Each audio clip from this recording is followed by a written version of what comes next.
Before I look at the winner of this year's cock, a word on the name. The cock was the Defiance in Ignorance Prize for the dumbest question asked, in the arrogant belief that there's no possible answer.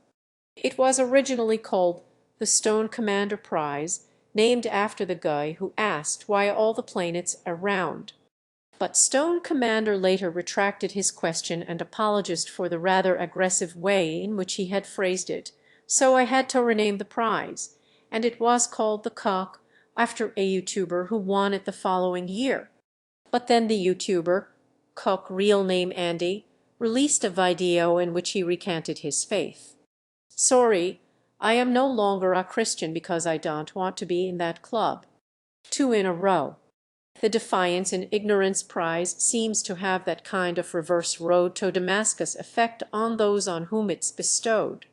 In view of Andy's conversion, I was going to rename the prize yet again, and according to tradition, name it after the last recipient, not to recant his beliefs, in other words, the Bill. But then Andy released a video that shows he's not ready to relinquish the title just yet. Sorry, Bill. The fucking thing sucks. Billy. Now sit and watch Andy's video nicely. How comes when I eat a banana it doesn't poison? If evolution is true, and the survival of the fittest, and all that kind of thing is going on, then how comes when I munch into this nice, I suppose juicy really, this nice firm banana, it's not going to kill him, huh? So that's it. If evolution is true, why aren't bananas poisonous? It's rather like asking, if evolution is true, how come monkeys can breathe? Now, before you start wondering whether Andy has won the cock yet again, let me point out that, dumb as his question is, there is one that's better. So he's not this year's recipient. But his question does show that the prize is still deserving of his name. The penis, not a very nice word, an embarrassing word. Yes, but you chose it, Andy. So the prize remains named in your honor. And just to show how dumb your question was in the defiant belief that there's no possible answer, let me explain why bananas don't poison people who eat them, and don't want to poison people who eat them. And then, that is you, they always do, pal, they do,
And I'll start with the response I gave to Ray Comfort, who was also fixated with bananas. Behold, the atheist's nightmare. You. Okay, that's enough, Ray. As I pointed out, the modern banana has been cultivated over thousands of years, and it's descended from an ancestor that was chock full of seeds. That's what makes it a fruit. More specifically, a berry. And all fruits are edible, if not by us, than by other birds or animals. They have to be in order to propagate the species. So why does Andy think fruits ought to be poisonous? If evolution were true, and a survival of the fittest, why has not the banana tree or the apple tree or the orange tree, the limes and lemons, and the plums and all the other fruit trees and other fruit plants as well, how come they have not evolved some kind of a mechanism to repel people like me from eating bananas? Let's try another analogy. Andy, asking why fruit or berries haven't evolved some mechanism to stop animals eating them is like asking why women haven't developed some mechanism to stop men wanting to have sex with them. Why flowers haven't developed some mechanism to stop bees taking their pollen. You do understand that the whole purpose of a fruit or a berry is to encourage its consumption by animals, right? Okay, obviously this is a little hard. Let's get Tonto in to explain the whole thing in just 29 words of one syllable. Bear poop seed in woods, new tree grow, get it cock.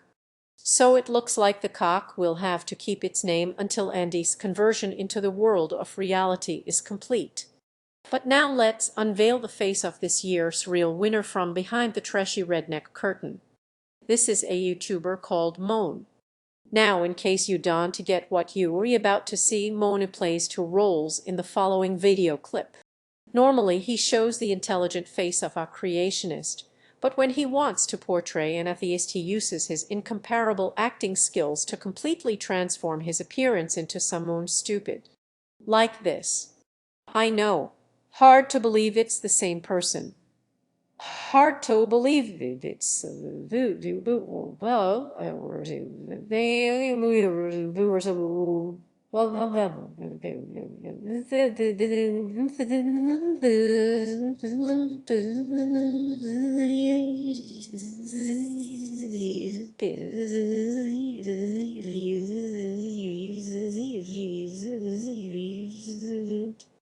dumb atheist, smart creationist, dumb atheist. All clear. Okay then, on to the question. Excuse me, Mr. Atheist, you believe in evolution. And even though it's okay to believe in evolution and God at the same time, I just have a question for you. What came first, the chicken or the egg? The egg. Well, I guess the chicken came first. Yeah. The chicken. No, the egg. But chickens come from eggs. Oh, well, I guess the egg came first. Yeah, the egg. That's what is said. But eggs come from chickens. No, eggs come from just about every reproductive animal. They are not exclusive to chickens. The oldest egg fossils that have been found date back to the Cambrian, over 500 million years ago. Before fish, before reptiles, and long before chickens. Chickens didn't turn up in the fossil record until fairly recently on the geological time scale. Even if you only want to look at eggs with a yolk and a hard shell that get sat on in a nest, they were laid by the ancestors of chickens hundreds of millions of years before chickens appeared. Okay now. No, it's never that easy when you're trying to explain something to a creationist play acting the part of an atheist. Okay, actually what really happened is the chicken and the egg both came at the same time. They evolved from fish and fish eggs. Oh, which one came first, the fish or the fish egg? The fish. The fish. Fish. The fish come from fish eggs. Oh, wait a minute. The egg. But fish eggs come from fish. This could very well be the stupidest person on the face of the earth. Bes, I will business, I will the world. This is to the Look, Mohan, as I've explained, the oldest egg fossils are over 500 million years old. That's long before they were even fish. So you can take your argument further back to the Cambrian, or further still to when one cell entered another cell and shared Na, creating the first proto-egg, and then ask which came first, the bacterium or the egg, in which case it was the bacterium. And then you can ask where bacteria come from, and I'd refer you to me video The Origin of Life Made Easy. Eggs have evolved alongside the organisms that carry them, so asking which evolved first is rather like asking which came first, the human or the human ear. So ambiguous this means that one of them had to be created. No, it means that you didn't to bother to look up the answer, which in this day and age takes no more than a few clicks of the mouse. Now, which came first is a fair question when asked by a 6-year-old with a genuine inquiring mind. But this was a question asked in the arrogant belief that there's no possible answer. And what makes this nonsense doubly funny is that the video is called Atheism Destroyed with Own Question. So mon you re a worthy winner of this year's bill. I mean, cock.